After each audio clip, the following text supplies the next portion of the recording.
ઈ ભગવતી સોનબાઈ માની રચના ખૂબ મેં ગાઈ, પણ એક નવું ગીત મેં લખ્યું છે. શબ્દો મેં કીધું એમાં બધા એક એક શબ્દને પકડે છે ને, એટલે મને હું નિરાયતે બધું આ રજૂ કરતો જાઉં છું. નવું બધું છે ને થોડું, એટલે તમને પણ મજા આવશે. શબ્દો જોજો. સોનલ માએ આપણા માટે શું શું કર્યું કે મારી સોનલ માના રે એ ઘરો ઘર મેર ઘણી. કયો ચારણામાં કહી હકી મારા ઉપર સોનલ ની મેર નથી. માડી મઢડા વાળી અમારા ઉપર ખરા દિલે ખમ્મા ભણી. ઈ તો આપણે હાવ માએ કીધું એ લીટા વટીને દોડવા માંડીને દુખી થાય તો વસ્તુ જુદી છે. અને હવે સાંભળજો. અમે હુતા હોનલ માં તો જાયા કરી. આ આપણા ઢાળ છે સ્પેશિયલ. અમે હુતા હોનલ માં તો જાયા કરી. જયા જુ પડે જોશ ભરી. આમ મોળા પડી તો કે તમે ચારણ છો, ચારણ મોળો ન પડે. इतिहासों ने पढ़ा, रसों ने जिसको गाया, तलवारों की शाहों ने जिसको दुहराया, वही कलम का धनी ज्ञान का कारण हूँ मैं. चारण हूँ मैं, चारण हूँ मैं, चारण हूँ मैं. हमें भूता होनल માં તો જાયા કરી. હવે પછી લઈ લેજો ભાઈ, ભલે એટલા રહ્યા હારો ફેર્યું લાગે. જય જુ પડે જોશ ભરી. અન ખરા ચારણ તત્વની ખોજ કરી. એથી બધા છો રૂડા બોલે. હોનલ મારો હાથો ઘણી મારી સોનલ મારી.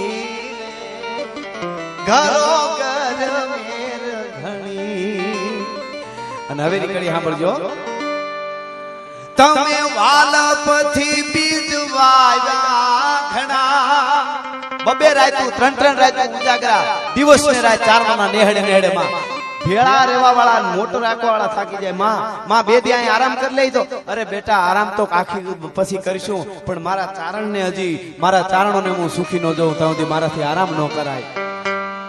એમને માડી ખપી ગયા આપણા હાટું દોડીને. એવડી ઉંમર નહોતી કાંઈ, કોઈ રોગ નહોતો, પણ રાત નદી ઉજાગરા કરી દોડીને ખપી ગયા. મારો દીકરો કઈક મોટો વકીલ હોય, ડોક્ટર હોય, અધિકારી હોય, રાજકારણમાં હોય, બધે મારો ચારણ હોવો જોઈએ.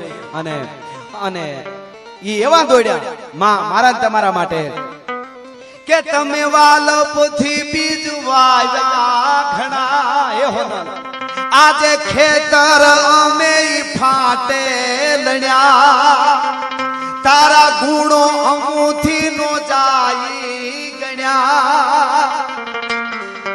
પૂગી છોરુની પાહે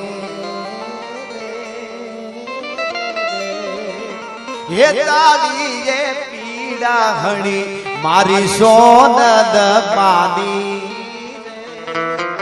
ઘરો ઘર મેર ઘણી. હવે નીકળી સાંભળજો, અદભુત છે. ટીંબે મઢડા ને માતારો વાસ થયો. મઢડા જન્મામાં તા ગરવો ગઢ મીઠું ન્યા માંડી રહ્યો. માં મઢડામાં જન્મા ગિરનાર ઊંચો થઈ ગયો તો કઈ ઝૂંપડામાંથી બહાર નીકળે દર્શન કર લો. ટીંબે મઢડા ને માતારો વાસ થયો. ગરવો ગઢ મીઠું ન્યા માંડી રહ્યો. તો દીકરો જન્મે કોઈ થાળી વગાડે, કઈ પણ વાગે ખરું? હોનલાઈ જન્મે કઈ વગાડ્યું? ટીબે મઠડા ને માતારો વાસ થયો. ગરવો ગઢ મીઠું ન્યા માંડી રહ્યો. ઢોલ વગાડે આથમણે દરિયો. ભેડ માધુપુર નો પોરબંદર નો દરિયો ઈ મંડ્યો નગારા ઢોલ વગાડવા. ઢોલ વગાડે આથમણે દરિયો. તો ચારણની માતાજી જન્મી તો દીવો બીવો કર્યો કોઈ? હા, શું થયું? ત્યાં તો તારી જળ જોતું ઓપી રહી ઉગમણી. હુરજ ઉગ્યો, ઈ હોનલ નો દીવો થયો. ત્યાં તો જળ જોતું. આ કવિતાની મજા છે, લખાય તો ઢગલા બંધ. ઓપી રહી ઉગમણી મારી સોનદ માની. ઘરો ઘર મે હવે છેલ્લી કડી તારી ચારણ રાજને સે ગરજું કરું આરત નાદથી હું અરજું એક અરજ છે કઈ ખૂબ પૈસા આપજે ખૂબ સુખી કરજે ઈ ના ના તો ભવો ભવે તારો બાળ હું સરજું એટલે ચારણ થાવ હે માં જેટલા અવતાર માણસના લવી ચારણ થાવ એટલું ભવો તારી ચારણ રાજને સે ગરજું કરું આરત નાદથી હું ગરજું ભવો ભવે તારો બાળ હું સરજું અને મારી આરદા સુણે રે મારો દાવો છે અરે સાંભળવી પડે તમે નો સુણતો હું હામો રીહ કરું આજે સાંભળી હું કામે મારા ગુણ બહુ છે એટલે બિલકુલ નહીં કે તો મારી આરદા સુણે રે મારા ગુણો નહીં ગોઠી ગણી મારી સોનર તારો દીકરો શું ઈ નાતે મારી આરદા તારે સાંભળવી જ પડે ગુણો તો છે જ નહીં મારામાં માની રે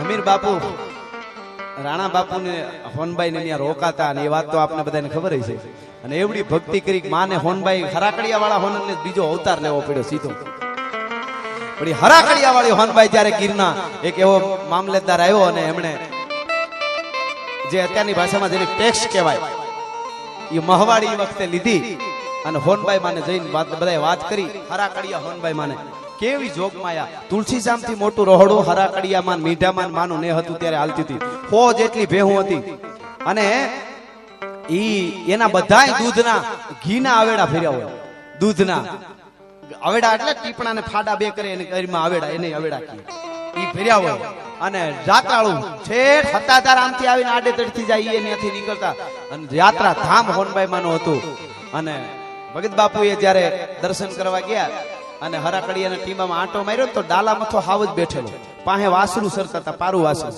અને દીપડો આમથી આવે દીપડો કાયમ એક વાસરું મારી નાખે એક બે દી પેલા એવું બનેલું પછી તે દીથી કોકે કીધું ખાવ જ કાયમ બેઠો એટલે દીપડો નથી આવતો અને ભગત બાપુએ દ્રશ્ય જોયું તો ઓલી મોગલમાની કડી લેખીની મૂળ આમાંથી એમને કીધેલું કે બાઈ તારો કાગે રે પરગટ પરચો બાળ્યો રે માતાજી તારો કાગે રે પરગટ પરચો બાળ્યો એ મારી તારા માતાજી તારા વાછરું ચાલે છે વનનો રાજા રે મછરાલી મોગલ ગાંડી થઈ ડણકી રે ડુંગર ગાળીએ રે આહા તો ઈ હોનબાઈ માં પાડા ઉપર સવાર થઈ અને ઈ વખતે જુનાગઢ આવે જુનાગઢ મેં જાય કે અને તું બની તી ક્રોધ બંબોળો તેથી કડકડ દાતડ કઢિયા અને લળ લળ જીભળ લો ઈ ભગવતીએ પોતાની જીભનો આમ આટો માર્યો નવાબ રસૂલ ખાન ના ત્રીજે માળેથી ઓરણા લીધા મૈયા મુझे માફ કર દે मुझे गलती हो गई અને ભગત બાપુ કે સોનલ તેદી કેવી લઈ કોપે ન કડકત ધરણી ધડકત ખડકા ફડકત ભડભડકમ રડક મેખા રડકત મેરચ મડકત થરર થડકત અસરકમ ફેફડસુર ફડકત ગોતલ ગડકત ભયભત અણભત જરજુંડા ખડકે ધર ખંડા નસુર મુત્રંડા ભય બ્રેકુંડા ચામુંડા એવું રૂપી હોનબાઈ લીધો અને ખુદ માં હોનબાઈ માં ના છંદમાં કાગ બાપુ કે છે કે જ્યારે ધકમાર ધડર હો તો હડર ગડર નાદે ગડગડી કમટ કડર થંભ થડર ચોપથી સિંગે ચડી ફરકાંત ફડર કંઈક ને જા હડર નાદે હડહડી સોનલ સમાટા બ્યોમ બાટા ખબર ગાટા ખડખડે ઉઠી અમર में कस कमर में तू समर में चारणी दैता डमर में खड़कर में रणनगर में डारणी होते अमर में नहीं घर में तैव अमर में तड़खड़े सोनल समाटा બ્યોમ બાટા ખબર ગાટા ખડખડે આ બધા શબ્દો આવો ડાયરો હોય એટલે અમને હા ઉભરા મારતા હોય છે કડર ફડર જ કરે છે કરવું હું હાવ પણ અત્યારે સાંભળ્યો બધા સપાખરા ઉત્તર ગુજરાત હોય સૌરાષ્ટ્ર લઈને બધાય હું તો ઉત્તર ગુજરાતની જનતાને હું ખરેખર વંદન કરું છું કે આપણા સપાખરાને આવું સાહિત્ય એવા સાંભળે કે રોડો બંધ થઈ જાય એટલી પબ્લિક અને આપણને એમ થાય કે સાચી વસ્તુ તમારે જે દેવાની તૈયારી હોય તો બધા સ્વીકારવા તૈયાર છે આપણે હું લઈને નીકળ્યા છો તું તો તેરે બાસન સમાન પાણી ભર લે એટલે સાચી વસ્તુ દેવી હોય તો હજી છે કઈ બધું બગડી ગયું ના અંતે એવું કઈ છે નહીં. આપણે શું કરવું એ તૈયારી શરૂઆત આપણે આપણાથી કરવી પડે. આ દેશના યુવાનો એવા, આપણી પાસે ક્રાંતિ છે, આપણી પાસે ખુમારી છે, આપણી પાસે બધું દિશા જોઈ, દિશા વગર કઈ ભટકે. ઓલો નહીં એક ભાઈ બેસવા માટે ગયા, ક્યાંક સારો સમજદાર માણસ બેઠો હોય છે, એમાં એક મદમસ્ત હાથીના હાથની બે બાંધેલા, બાજુમાં એક 3 મહિનાનું હાથીનું બચ્ચું બાંધેલું. તો ઓલા માણસને જોતા વિચિત્ર લાગ્યું. હાથીને હાથે કાજળના પહાડ જેવા હતા ને, એ નાના એવા ખીલડામાં બાંધ્યા હતા, ઝીણી એવી દોરી, અને ઓલું બચલું 6 મહિનાનું આવો જાડો ખીલો ને જાડું રાંઢું એમાં બાંધેલું. ઓલા વિચાર થયો કે હાથીના હાથની બે આવડા એને દોરી ઝીણી ઝીણકુડી ખીલડ્યું, અને આ બચલાને કે હાવ આમ આટલો બધો મજબૂત ખીલો ને આ શું કારણ? પછી એને કીધું કે બચલાને ખબર છે કે એની શું તાકાત છે, એટલે કાઢી નાખે. હાથીને હાથને ઈ જ ભૂલાઈ ગયું કે અમે હું હાથી છું, હું કાજળના પહાડ જેવડો ઝાડના ઝાડ ઉખેડી નાખું. એમાં આપણે હાથી જેવો સમાજ હોય, યુવાનો હોય, પણ ક્યાંક વ્યસન રૂપી નાની એવી ખીલડીમાં ન બાંધ્યા હોય, કુવિચાર રૂપી ખીલડીમાં ન બાંધ્યા હોય.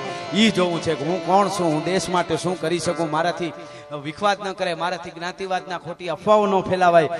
શરૂઆત આપણે બધાને ઘરેથી જ કરવી પડે. ખાલી વાતો કરીએ કોઈ દી પરિણામ આવે જ નહીં.